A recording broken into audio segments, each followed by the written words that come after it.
Kurva yang melengkung habis ini artinya suatu saat wabah ini akan berhenti. Nah, garis ini mewakili kapasitas rumah sakit dan tenaga kesehatan. Jadi semua yang di bawah garis ini kemungkinan besar akan dirawat, tapi yang di atas garis ini kemungkinan besar kesulitan dan bahkan meninggal dunia. Nah, tugas kita adalah membuat kurvanya tuh nggak terlalu melonjak tinggi, sehingga semua orang yang sakit bisa masuk ke dalam rumah sakit dan ditangani oleh petugas kesehatan.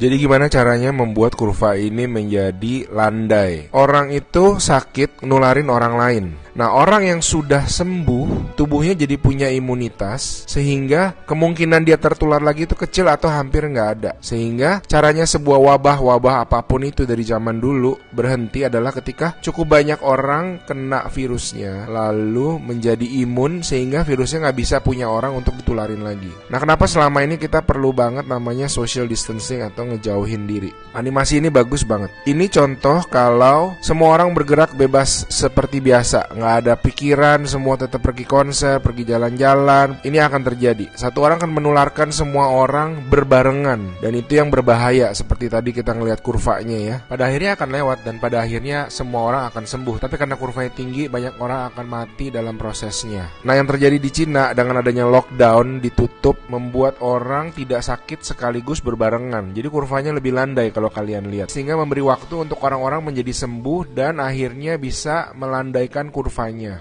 Nah, sekarang kita lihat kalau kita lakukan namanya social distancing, yaitu kalau nggak harus banget, nggak usah pergi keluar. Kalau nggak penting-penting banget, nggak usah ketemu temen, nggak usah ada social function, semuanya ditunda dulu. Kita lihat apa yang terjadi. Nah, bahkan ini ada simulasi satu lagi. Kalau social distancingnya itu benar-benaran ekstrim, orang nggak boleh keluar, ada jam malam dan sebagainya. Ini yang terjadi. Kita lihat beda banget kan. Jadi ada orang yang akan tetap sakit, tapi mereka bisa masuk rumah sakit dan dirawat. Jadi teman-teman, please do your social distancing, stay at home, work from home, anywhere you can. Ada orang-orang yang nggak bisa, saya mengerti, tapi sebisa mungkin lakukanlah semuanya itu. A good way of doing it is to imagine that you do have the virus, yeah, and change your behavior so that you're not transmitting it.